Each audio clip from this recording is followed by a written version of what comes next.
Well, good morning, or afternoon, or evening, whatever time of day you might be watching this. I have in my hands here a 2017 Gibson SG. It's a 2017. It's brand new. You notice something that might sound a little weird, like this guitar's out of tune?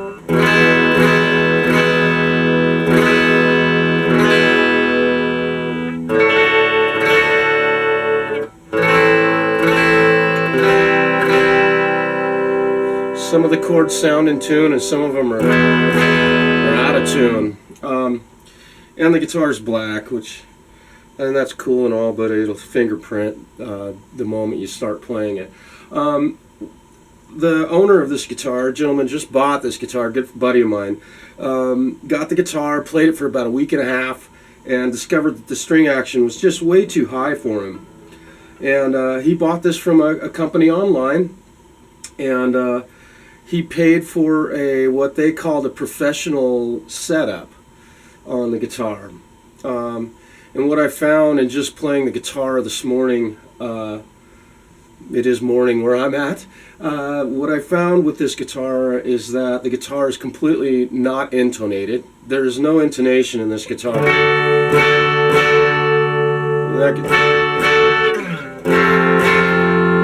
No matter where you play a chord on this guitar, the chord is out of tune. So the intonation hasn't been adjusted properly.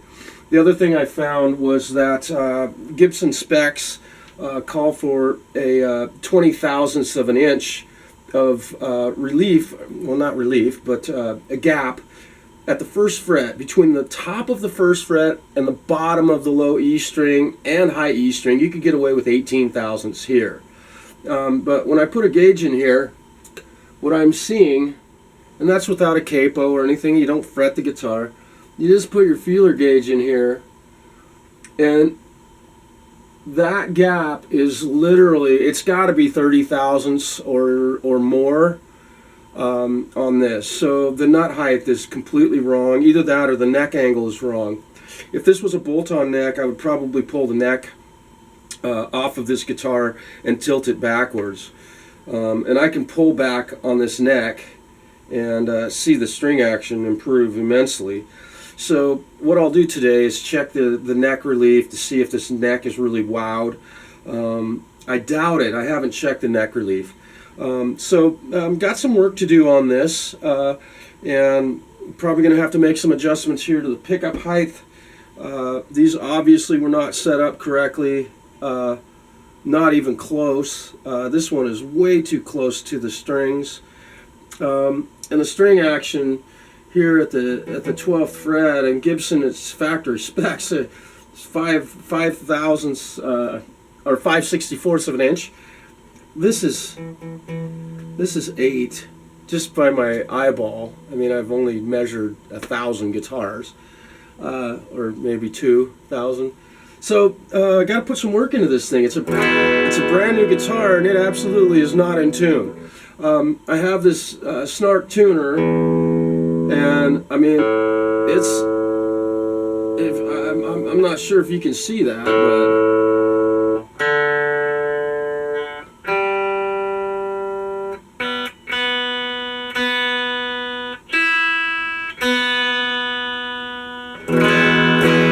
the guitar's in tune, and it's not in tune. So that has to do with intonation, and probably the string height being so high here at the first fret that when you actually fret these strings, you have to push the strings down so far before it hits the fret that you've bent the string out of pitch. So really remarkable. I am a fan of Gibson guitars, but this setup is just horrendous.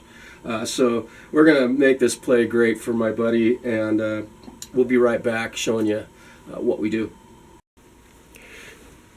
Welcome back. I have the guitar tuned to pitch, and a capo here at the first fret, and what we're doing is we're going to check our neck relief here at the 5th, 7th. I usually check it at the 5th and 7th and here in the mid-range of the guitar neck. I fret the guitar on a Gibson, typically the 17th fret. On this guitar, here's the 12th. I'm going to fret the guitar at the 19th fret. That's at the point that the neck meets the body, and it's kind of a good point to reference, given that it's a lot more solid than what could be out here. This could be bent with neck relief, so if I push down out in here, the potential is that my measurement here at the 5th fret isn't going to be accurate. So I'm going to fret the guitar here at the 19th fret and take a measurement here at the 12th, or I'm sorry, at the 5th fret, and I'm looking for 12 thousandths of an inch, and the neck relief at the 5th is actually pretty low. I'm guessing it's somewhere around 10 thousandths. That's a 12 thousandths of an inch measurement. So the neck relief on this guitar, in my opinion, is pretty good. The intonation is completely wrong. This guitar is not in tune with itself. And I believe that the reason for that is that the string height here at the 1st fret is far too high.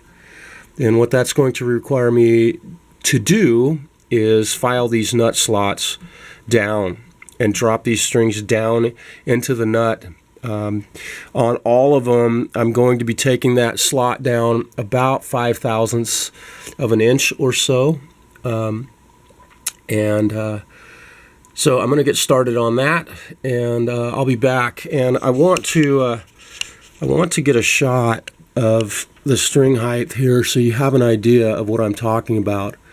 I'm talking about the distance that you have to push this string down here at the 1st fret before it touches the fret. You'll notice that, it doesn't look like a lot, but that's nearly, it's 25 thousandths of an inch, if not 30 thousandths of an inch, and that should be 20 thousandths of an inch. And those tiny bits of distance are what makes or breaks a guitar staying in tune, or even being in tune with itself. So we'll take care of that nut problem and get that fixed, and I'll be back. So upon closer inspection, I've pulled the low E string out of the neck, or the nut slot, and I'm hoping that this will focus for you, but I want you to see how rough that slot is. It looks like a kid with a file started cutting away on that, or not even a file, like a saw blade. Forgive the, I'm stuffed up really badly, but this is I'm sorry, Gibson, or musician's friend. I don't know if you guys did a setup at your shop or what, but that's just, that's unacceptable. On a guitar was this expensive, I'd be pissed. So I'm going to take care of this and make it perfect for him. And we'll take Gibson's or musician's friend's work and turn it into something beautiful. Unfortunately, he's got to pay me to do this. It's sad. Well, here we are back. I've filed the low E string, and maybe you can see a bit of difference between how that slot looks and the one on the A string that looks like someone has taken a saw blade or something to that to cut that nut slot. That's just really sad. I find it hard to believe that Gibson did this at their factory and would have expected to sell this guitar to a customer who would buy a guitar like this. This is a very expensive guitar. So you can see the difference in this slot and that, and they will all look like this first one when I'm done. And the string action here at the 1st fret will be correct. So I've taken care of the nut string action here at the 1st fret. I adjusted that on the low E string. He wanted his action pretty low. So I adjusted that to 18 thousandths here at the low E string, A, D, and G, 18 thousandths. At the B and E string, I dropped those down to about 17 thousandths, so they're slightly lower. And listen to that chord be in perfect tune. Now, I want to point out that I haven't done anything with the intonation on this guitar yet. But at the beginning of the video, I played a big E chord, and it was out of tune with itself. Now, with the string action corrected here at the first fret, the guitar is in much better tune.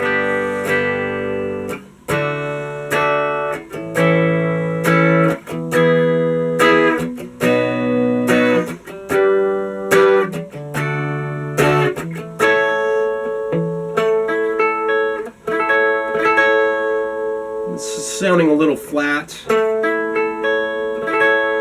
and that's likely due to the intonation of the guitar needing to be adjusted. Point is, all we did was lower the nut action just slightly, the first fret action, and at least now we can play a song down here in some open chords, and the guitar's in tune.